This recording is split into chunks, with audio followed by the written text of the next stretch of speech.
It was supposed to be just another lonely evening.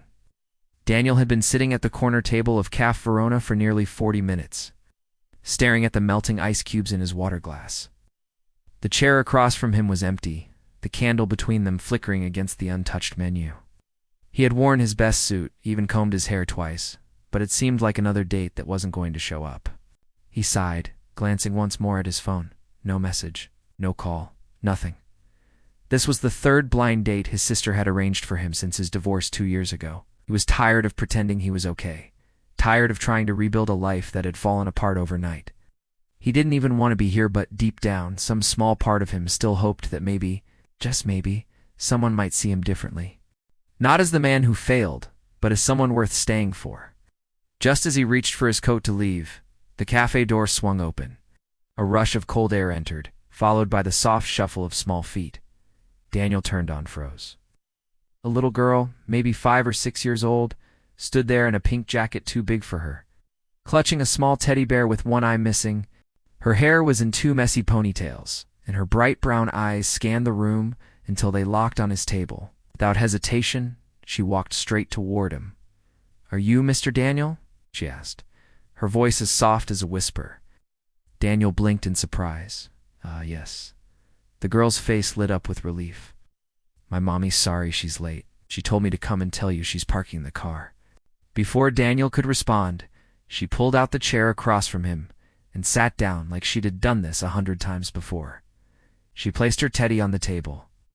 "This is Mr. Buttons. He likes chocolate milk. Do they have that here?" Daniel couldn't help but laugh softly. "I think they do." For the first time that night, he smiled. Moments later, the cafe door opened again. That's when Daniel saw her. A woman rushed in, brushing snowflakes from her coat. Her long chestnut hair fell around her face, and her eyes warm, tired, yet kind met his.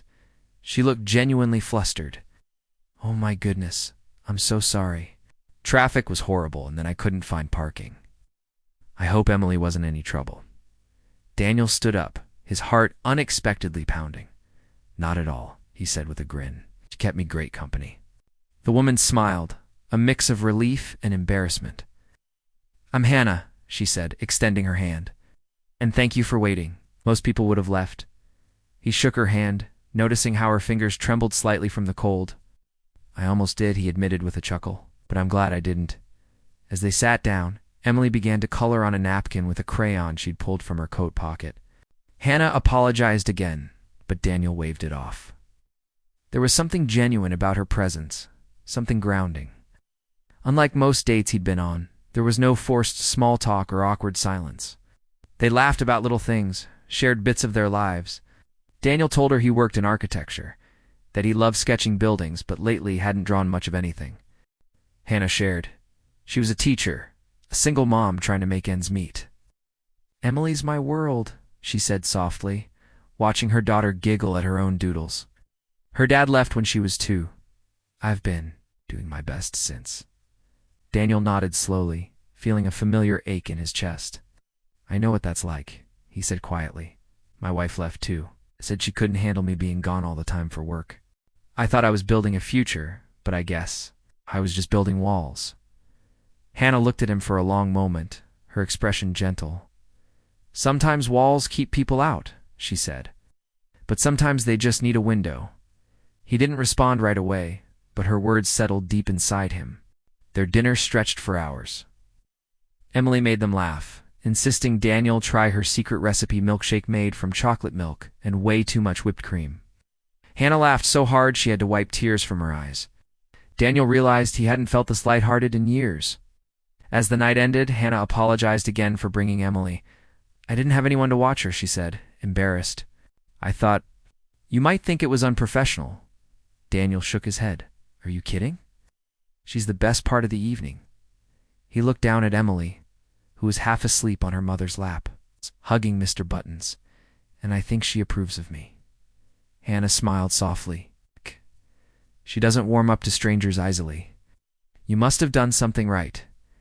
They stood outside the cafe as snow began to fall again. Daniel offered his coat to Hannah, who hesitated before accepting it. "You'll freeze," she said. "I'll be fine," he replied. "Just promise me this isn't the last time I see you both."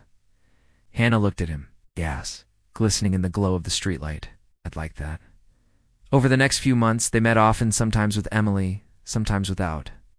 They went for walks in the park, shared pizza nights, and laughed over silly board games.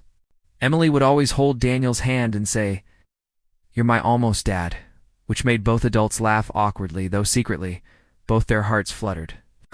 But not everything was perfect. One evening, Hannah called Daniel, her voice shaking. Emily had fallen sick and needed surgery. Daniel rushed to the hospital, waiting with her through the longest night of their lives. When the doctor finally said Emily was stable, Hannah broke down in his arms, crying from relief. That night, Daniel realized this was what love really meant. Not grand gestures, not perfection, but showing up when it mattered most. A few weeks later, when Emily was fully recovered, she ran to Daniel and hugged him tight. "Mommy says you're her favorite person," she whispered. "But don't tell her I told you." Daniel laughed, his eyes misty. "I won't, sweetheart." And when he looked up, Hannah was standing at the door, watching him with that same warmth in her eyes, the look that told him he had finally found home again.